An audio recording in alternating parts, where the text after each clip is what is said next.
Welcome to EZLOGZ. This video is part of a series of training videos with helpful and in-depth information on our products.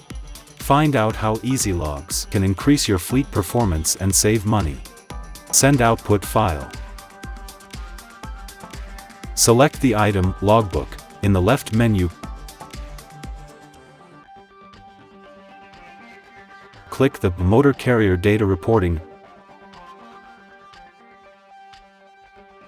Use the driver search using a keyboard shortcut, depending on your operating system, or search for the driver manually. Opposite the desired driver, click the Include command. In the Comment field, enter the code provided to you by the authority requesting the document.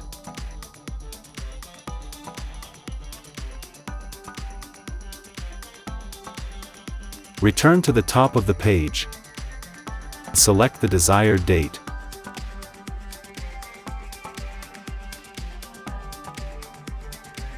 Click the Generate and Send button.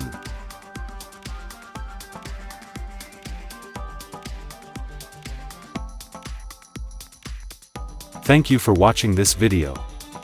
If you have any questions, please get in touch with our support, which is available 24/7.